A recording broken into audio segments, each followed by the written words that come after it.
Welcome to another episode of Three's a Crowd. I'm Preston Vargas alongside my co-host Eli Atwood. And Eli, big news yesterday with Micah Parsons.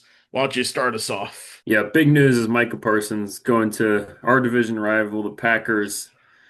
Bad for us, bad for the Bears. Yes, For the Cowboys, they get those two first round picks and Kenny Clark, but is that really worth it? absolutely not. If you're a Cowboys fan, I'd feel bad for them more than I do as a Bears fan, to be honest, because Jerry Jones, you could have done this in March. You could have done this in March. You had a $200 million for a 5-year deal in place, or I think it was four, but then the agent wanted five. And this is all because that Jerry Jones wouldn't talk to his agent, David Mulugheta. This is the first major superstar to leave the Dallas Cowboys organization. And I think as of yesterday, August 28th, 2025, the Cowboys are no longer America's team because of Jerry Jones and his incompetence in this contract negotiation. Yeah, Jerry Jones needs to give up some power here. I mean, he's just getting to the point where he doesn't know what he's doing. I mean, He's it's 82 years old. It's not exactly it's not the 90s anymore. not at all. Yeah, it's just he doesn't know what the modern game is like. Yeah, and it's illegal under the CBA to directly negotiate with a player and not contact the agent. Yeah, exactly. So why is he then blaming it on negotiations without the agent? That's the problem. It's like, why are you trying to make it seem like it's his fault when you're the one breaking the rules? Absolutely. If you have a handshake agreement like you did when you bought the Cowboys in 1989, that's not how it works anymore. Yeah, What else can you do if you're the Cowboys? You signed Dak Prescott to an extension last year, also CeeDee Lamb. You traded for George Pickens, and you're all, yeah, but then you trade Micah Parsons away. yeah. I guess they just don't care about the defense at all. And I heard a comment from Jerry Jones last night that he wanted to stop the run. That's just him making up BS. If you wanted to stop the run, why did you trade Micah Parsons? He's trying to justify the decision because he knows that it's his fault that's happening. You can't. And you trade Yeah. him to a team that knocked you out of the playoffs twice in the last 10 years. Jerry Jones is just a clown. My goodness. What do you do if you're Brian Schottenheimer at this point? Yeah, what do you do? You got nothing to work with. I mean, the defense isn't that good, even with Micah Yeah. Parsons. Yeah, especially without him, though. I mean, I don't even know who's left on that defense now. I mean, they're really not running a good unit out there. It's going to be a tough year for the Cowboys for Yeah, I sure. think so. I mean, you need to put up points if you want to stay in it. Dak Prescott has to be healthy. CeeDee Lamb, all those guys. Yeah, for sure. I mean, you lose those guys, you lose your team. What are the ramifications for the Packers? What does this do for them? I mean, it's definitely, I think the final piece for their defense there. I mean, they obviously have some other spots where they need some depth, but the star power on their defense is pretty good. You got Parsons with Gary, Jair Alexander in the secondary. It's a Yeah, pretty tough squad there. Hate to say it. and they had the one of the best secondaries in the league last year.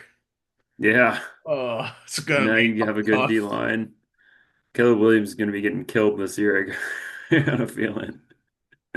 Oh, It's going to be looking like that UCF game last night when Cam oh. Fancher got murdered. And that was a tough game last night. Yeah, at least they pulled off that win. But man, But does this keep the Packers as the NFC favorites? I mean, I don't think they're the favorite, but yeah, they're definitely up there. It's not good. I mean, the Packers offense is still a bit of a question mark too. I would say like I they've don't got trust Josh Jordan Love at Jacobs. all. I don't trust Jordan Love either. I mean, they've got a lot of money tied up now. I mean, Micah Parsons becomes the highest paid player, not other than like a quarterback, by I think more than 5 million above the next guy. So I mean, that's pretty big pay for a non-QB, and then you got Jordan Love who's overpaid. I mean, there's Yeah. no other way of putting that.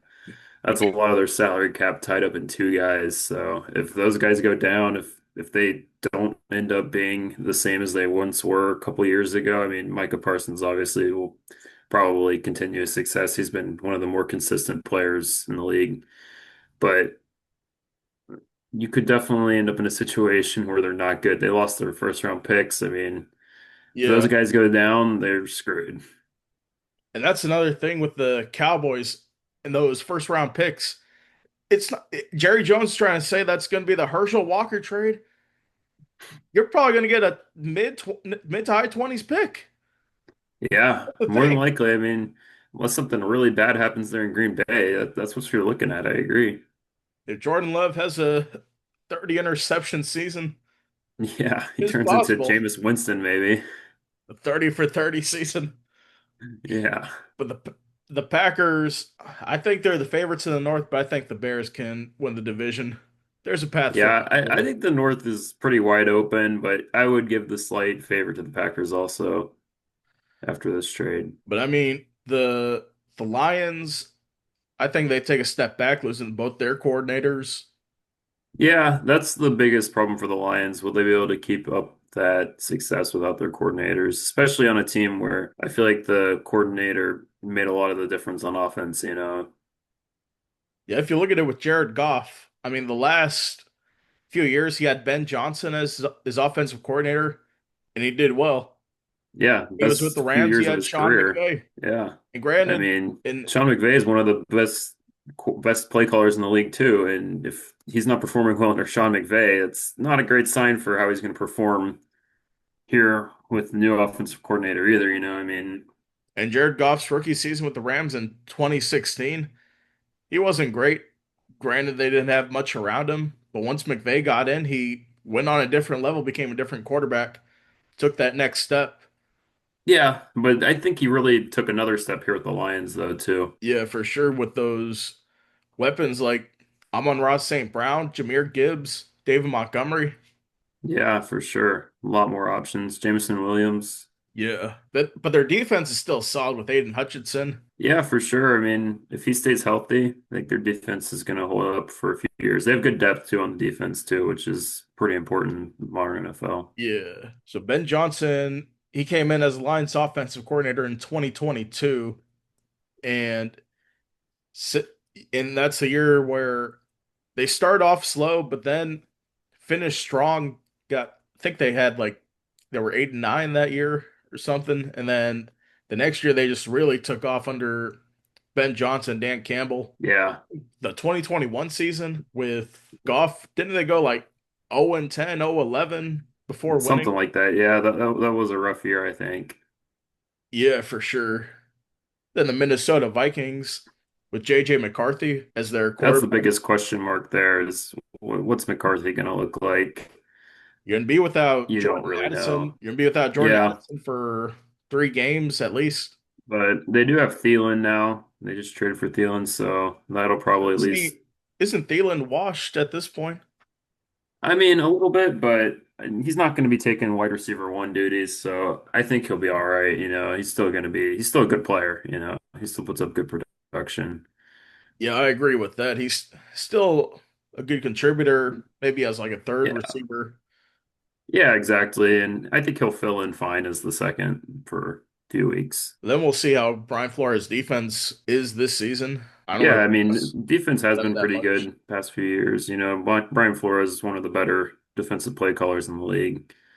So we'll just have to see how that offense turns out, I think, for the Vikings. That gauntlet is definitely a big one in the NFC North. I Yeah, mean, it'll be hard for the Bears. Like I said, there's a path with us having Caleb Williams, Ben Johnson, and DJ Moore. Roma Dunze could step up in that role as a number yeah. one. Yeah, the Bears need some guys to step up, but if we do, we could come away with it, I think.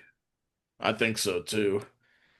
I mean, Micah Parsons is the only one that got a big bag this week. On our show on Monday, while we were filming breaking news that Terry McLaurin got paid an extension, 3 years, $87 million. How's that work for second year quarterback Jaden Daniels? Yeah, I mean, that's a great move to keep Jane Daniels with his number one receiver from last year. Hopefully his success will continue up with that, you know. He's proven, and that's really what you want with these young quarterbacks. That way they have somebody they can rely on, you know. I mean, for sure. They had Debo Samuel. We knew he wasn't going to be a number one receiver. He's still going to be solid. But just trade away Yeah, Brian Robinson to the 49ers. I mean, who's their running back now? I'm not sure. I don't think Eckler re-signed, so Austin Eckler. Yeah, he yeah, is their starting running back this year. yeah, That would be interesting. You also have Zach Ertz, good veteran presence, even though he might be a little bit washed at this point of his career. yeah. And then also Trey Hendrickson didn't get an extension, but he got a $17 million raise for this season, which keeps him Yeah, he happy. got enough money to keep him happy at least.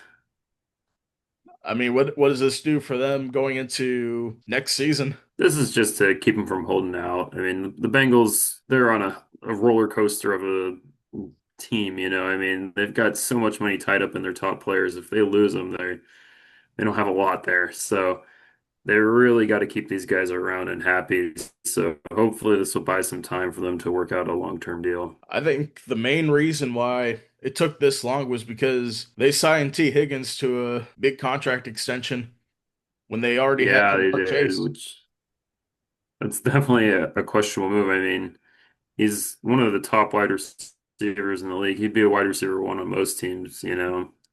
But Exactly.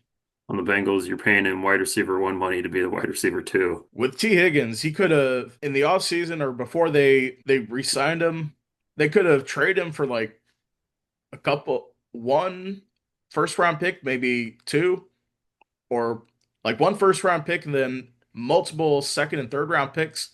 You could have built a better team around Joe Burrow for the future and keep him Yeah, I protected. agree. They've really sacrificed their future here recently. I think in a couple years, Joe Burrow's going to be looking like how Mahomes is now, where he's just having to carry the offense, you know. Yeah. And I'm hoping that Joe Burrow is not the next Dan Marino who just went to the Super Bowl once and then never goes back. Yeah, that's But the problem with a lot of these young guys when they perform well in their young career, they get a good team around them, and then the rest of their career they got nobody. then through training camp this year with Shamar Stewart, not their first round pick not signing. Yeah, I mean that's just a bad look for the Bengals organization, really. Yeah. I mean, you can't when everybody else signs a first round pick and you haven't done so, it's a horrible look for them. Yeah, especially I mean when the Bengals already have problems with guys like Hendrickson and even the receivers last year. I remember there were some question marks around that. They're kind of known for being a pain when it comes to negotiations. And taking a look at the stats last year for the Bengals, they had one of the worst defenses in the NFL, which is why they missed the playoffs, to be honest. Yeah, Joe yeah, Burrow it's had to because put they up spend all their 40 money on points. offense. I mean, I saw a stat recently where you had, I think the Bengals put up 30 points like eight times and lost half of them. Yeah, If you flip that number around, they're in the playoffs. There's yeah. no other way around it. You don't have to rely And I mean, it's the defense wins championships, you know. You don't have defense, exactly. you don't have a championship. You don't have to rely on Kansas City with their second stringers in losing 20 Yeah. nothing to the Broncos on the last day of the season. Yeah. I mean, you can't rely on other teams to make the playoffs. That's your own fault at that point. I mean, for sure. I mean, last night while we were at the UCF game, Kyle Schwarber had a monster night for the Philadelphia Phillies. 4 home run game, and the Phillies blowout win over the Atlanta Braves. It's the 21st time that it's happened in MLB history. I mean, what does this do for Kyle Schwarber and his MVP hopes in the National League? I mean, this might be what pushes him up into that conversation, you know. Yeah. He's not quite the traditional favorite guy, but he is liked by fans, and with these type of moments, you could see why. We saw back in July with the home run derby and the swing off, he hit like 3 home runs to lift the National League over the American League. Yeah. But back to that conversation, he's first in the National League in homers, second in the majors behind Kyle Raleigh, who has 50. That's another conversation we could have later about Yeah. in his MVP hopes. But I think Kyle Schwarber, he'll be creeping up in the conversation the last 30 days of the season. And the Phillies are in first place in the National League East. They seem Yeah, like they're going to run away with it, even though they got swept by the Mets this past week. But the Phillies look good, 77 and 59, or 77 and 57, tied with the Dodgers for second in the division, and still 6 games behind Milwaukee for first in the National League. The Spurs will lock up the National League for sure, yeah, the top seed. but they could easily get that second seed though. Just see how this last month goes, you know. Yeah, especially battling with the Dodgers. I don't know if they play each other again this season. I don't believe. Oh, yes, they do play each other from September 15th through the 17th. That's going to be a crucial series out Yeah, at Dodger Stadium. this could be an important series for sure. Yeah, need to get some wins there. And then for Otani, he's creeping up the home run leaderboard, and but he also pitches too. That's the other thing. Pitched 5 innings the other day. Yeah, that's what you. I mean, Yeah, that's the key with Otani. It's like he's a true specimen of a player with his pitching and hitting technique both being top notch, you know. yeah, for sure. I mean, Otani, you had to. I think he's going to be definitely. He's the favorite at minus 1,000 according to DraftKings to win the MVP. But if Schwarber can help his team by the way he hits home runs, I think he can for sure enter that conversation toward the end of the year. I mean, the Philly fans are already chanting MVP, MVP at his when he plays as at bats. Yeah. So yeah, Can he make that final push? We'll have to see. it's going to be a good, strong end to the season, hopefully. And Yeah. then moving on to our final segment, our college football picks segment. So tomorrow, start a full slate of college football games. We've had games in Ireland last week. We had games last night. We were at one last night, UCF Jacksonville Yeah. State. Even though we won, it didn't look pretty for UCF, but that's neither here nor there. No, definitely some areas of concern. Yeah, but we'll get into our college football picks. Our first one, we're using ESPN Fantasy to do this. First game, Texas and Ohio State. We talked about this game a little bit on Monday. Who do you think's going to win this one? Yeah, I think I'm gonna go with Texas here. Ohio State just has a lot more question marks in my mind. Texas brings back some guys who are a little bit more proven. You kind of know what you got with the quarterback. Ohio State, I feel like there's a little bit less of that there. So that's my pick at least. How about you? I think it's going to be a close game down the stretch, but I'm going to go with Ohio State because I think the crowd will be a big factor coming off a national championship. You know they're going to be Yeah. hyped, Oh and, yeah, for sure. That's a fair point to take into consideration there.